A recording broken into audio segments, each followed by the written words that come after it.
حضرت امام حسین تشریف لائے، بچوں سمیت آئے۔ حور بن یزید ایک شخص تھا، حور بن یزید، حور بچے ساتھ ہو، صحرا کا علاقہ ہو، تپتی ہوئی ریت ہو، اتنے کٹھن اور سخت حالات، چاروں جانب موت ہی موت، دور دور تک اپنوں کا نام و نشان کوئی نہیں، اور اکیلے فیصلہ کرنے والے امام حسین، باقی سارے بچے ہیں یا عورتیں، سارے بڑے اکیلے۔ 19 لوگوں کو ایک بار میں حضرت ایسے ہی تماشا بنا دیا ہے۔ مظلوم تھے وہ تو رو رہے تھے، ہر مقرر یہ کہہ رہا ہے کہ وہ تو بار بار کہہ ابا پانی مل جائے، پانی آ جائے، ترس گئے۔ خدا کا خوف کرو، یہ دلیر لوگ تھے، ان کی باتیں آج بھی پڑھ کے دلیری پیدا ہوتی ہے، دلیری پیدا ہوتی ہے، دلیری۔ دوسرے پہ مشکیزہ، وہ بھی کٹا۔ دیکھ لو میں پس منظر پہ ہوں ابھی تک، میں بتا رہا ہوں کہ جہاد کس کے خلاف تھا؟ ظالم حکمران کے خلاف، ظالم کافر کے خلاف نہیں، مشرک کے خلاف نہیں۔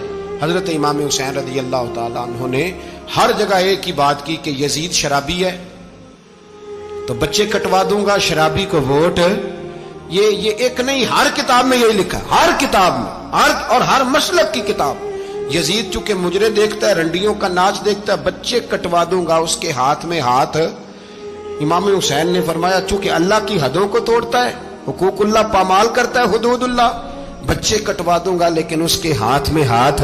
سارا دن خود مجرا دیکھنا اور 10 محرم کو 2 دیگیں پکا کے حسینی بن جانا، سارا سال خود گند مند کرنا، شرابیوں کے ساتھ رہنا، اور 10 محرم کو 2 آنسو بہا کے یاد رکھنا۔ میں ہمیشہ کہتا ہوں، پھر کہہ رہا ہوں، جس کے موبائل میں گندے گانے ہیں، گند دیکھتا ہے، شرابی کبابی کا سپورٹر ہے، ووٹر ہے، یا مجرے دیکھتا ہے، آتا جاتا ہے، وہ یاد رکھے قیامت میں امام حسین کا ہاتھ ہوگا، اس کا گریبان ہوگا۔ ہم سے نہ رقم ہوں گے قصیدے یزید کے، ہم لوگ تو حسین کے سیرت نگار۔ حضرت اب ہمارا کسی بندے سے جائیداد کا رٹا نہیں، ہم تو چاہتے ہیں امت اکٹھی ہو جائے، لیکن جو بندہ نبی پاک کی ماں کو دوزخی کہے، حضور کے باپ کو جہنمی کہے، یزید کو امیر المومنین کہے، اس کے ساتھ اتفاق رائے کر لیا جائے، یہ مذہب ہماری سمجھ میں نہیں آتا، بالکل نہیں آتا، قطعاً نہیں ہماری سمجھ میں آتا۔ کیسے اتحاد کر لیا جائے؟ یہاں تو میرے بھائی جو ہمارے ابا کا مخالف ہو، اس سے اتحاد نہیں ہوتا، اور جو نبی پاک کے والد کو دوزخی کہے، اس سے اتحاد ہو جائے۔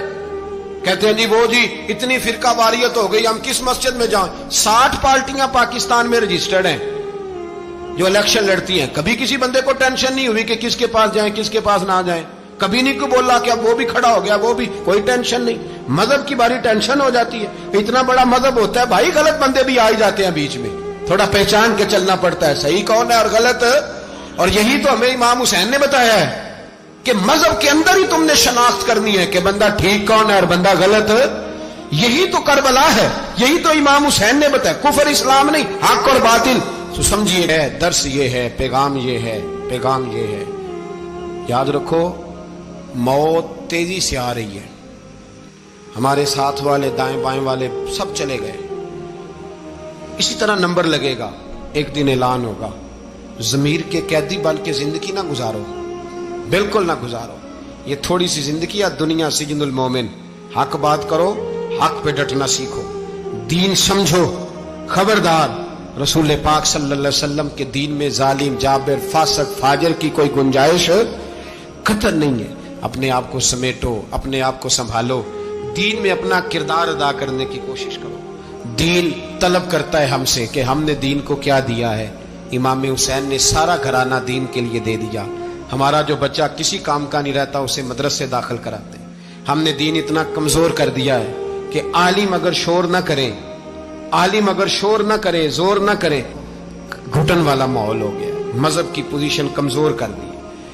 اب جہاں تک اس بات کا تعلق ہے جی فرقے ہو گئے، تو میرے بھائی یہ کوئی اتنی خطرناک بات، یہ کوئی اتنا مشکل معاملہ نہیں ہے، یہ تو امام حسین نے بتا دیا تھا کہ یزید کے طور پر ایک غلط فرقہ کھڑا ہو گیا ہے، لہذا اس کا مقابلہ کرنا ہے، اس میں کوئی بری بات ہے، لیکن ایک سبق ہے بزرگوں کا کہ اگر سچی بات بھی نہیں کرنی تو پھر اس منبر کا حق ادا نہیں ہوتا۔